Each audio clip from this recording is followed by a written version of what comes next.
ಶಿವರಾತ್ರಿ ದಿನ ಯಾವ ಥರ ನಾವು ಉಪವಾಸ ಇರ್ತೀವಿ ಅದು ಬ್ರೇಕ್ ಮಾಡೋದಂತ. ಸೊ ಮೊದಲಿಗೆ ನಾವೇನು ಮಾಡ್ತೀವಿ, ಶಿವರಾತ್ರಿ ದಿನವೇ ತಂಬೀಟ್ ಅಂತ ಮಾಡ್ತೀವಿ, ಉಂಡೆ ಥರ ಮಾಡಿಬಿಟ್ಟು ಇದೆಲ್ಲ ಫ್ರೂಟ್ಸ್ಗಳೆಲ್ಲ ಕಟ್ ಮಾಡಿ ಶಿವನಿಗೆ ಅಭಿಷೇಕ ಎಲ್ಲ ಮಾಡಿ ನಾವು ಪೂಜೆ ನೈವೇದ್ಯ ಮಾಡಿ ನೀಟ್ ಉಪವಾಸ ಅಂತ ಇರ್ತೀವಿ. ಸೊ ನೆಕ್ಸ್ಟ್ ಡೇ ಏನು ಮಾಡ್ತೀವಿ, ಇದು ಏನು ನಾವು ಇದು ಮಾಡಿರ್ತೀವಿ ಪೂಜೆಗೆ ಅದನ್ನು ಸ್ವಲ್ಪ ಇಟ್ಕೊಂಡಿರ್ತೀವಿ ನೆಕ್ಸ್ಟ್ ಡೇಗೆ.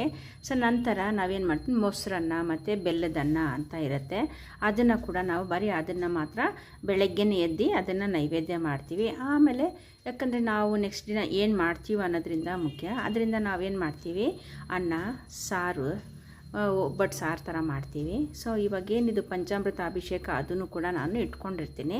ಸೊ ದೇವಸ್ಥಾನದಲ್ಲಿ ನಾವೇನು ತೀರ್ಥ ಏನು ತೊಗೊಂಡಿರಲ್ಲ ಆ ತೀರ್ಥ ಕೂಡ ತೊಗೊಂಡು ಮಂಡಿ ನೋಡಿ ಇಟ್ಕೊಂಡಿರ್ತೀವಿ. ಸೊ ಅವತ್ತಿನ ಉಪವಾಸನ ನಾವು ಬ್ರೇಕ್ ಮಾಡಬೇಕಂದ್ರೆ ಈ ಥರ ಮಾಡ್ತಾಯಿದ್ದೀವಿ ನಾವು. ನಮ್ಮನೆ ಪದ್ಧತಿ ಈ ಥರ ಇದೆ.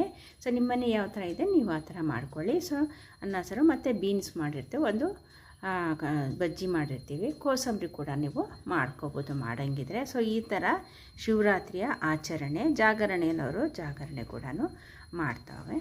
Thank you for watching.